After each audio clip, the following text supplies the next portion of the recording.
Welcome to the latest installment in my garage makeover, and today we're going to be talking about the ginormous pegboard that I installed to organize all of my tools. I will apologize in advance for the fact that all of these videos are in the vertical format. I was filming for Instagram and never really thought to flip my camera, so sorry guys. But back to the garage. I needed some organization now that I had my garage painted and all of the floors were done and things were nice and clean. And so I decided on a ginormous pegboard, mostly because this is the cheapest and most effective way to organize a ton of things in a space. Installing a pegboard is so easy.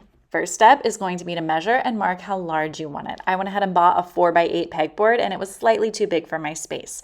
So once you know what size you need, you're going to cut it down. If you have a table saw, that's probably the easiest way to do it, but I don't, so I just used my circular saw. You could even do fun or unique shape here if you really want to get crazy, but a big old rectangle is exactly what I needed. Once you've got it cut, you can paint it if you want to. This is obviously a completely unnecessary step because let's be real, it's a garage, but I wanted it to be cute and so I painted mine. I will note that pegboards can chip or scratch pretty easily since you're constantly taking tools off and putting them back on, so just be okay with that if you decide to paint it. And for those who are asking, this color is Black Evergreen by Behr. I had some left over from our last house and I thought it worked really nicely with the pink walls. To hang the pegboard, you're just going to need some supports on the wall. I used some 1x2 furring strips. They're really cheap and easy to use here, and I've used them a bunch of times with pegboards before, and they work great. You'll start by cutting your boards down to be just a little bit under the full height of your pegboard, which for me was 4 feet. You're going to use at least 3 to 4 supports depending on how large your pegboard is. I used 4. I probably could have gotten away with 3 though if I would have hit studs on all of them. Once your supports are cut, it's time to hang them. You're going to want to make sure that you hit studs on these because this is going to be holding a lot of weight. You can use a toggle bolt anchor if you can't find the studs, but if it were me, I would adjust so that I make sure that I'm hitting studs on as many of the supports as you possibly can. As you can see, I started with the first stud that I could find, and then I went over to the other end of the pegboard or where it was going to hang and hung one there. Then I hung my third support in the middle.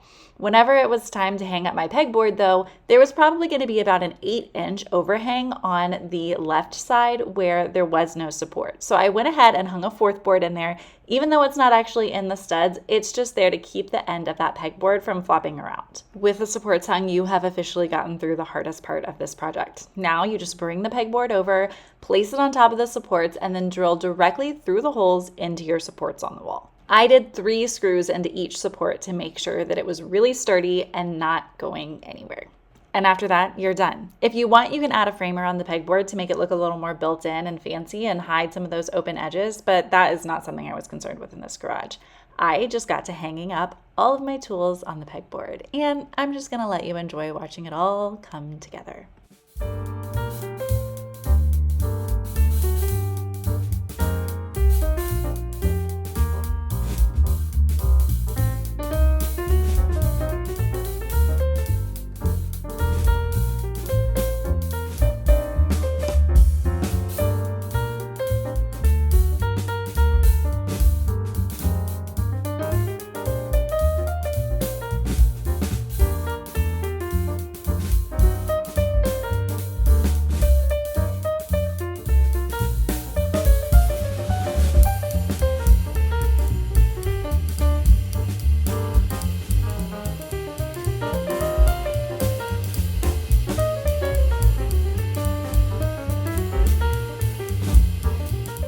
Thanks for watching. Be sure to stay tuned. I'm going to be giving a full garage tour soon with way more information on where everything is in here so you can see all of the details.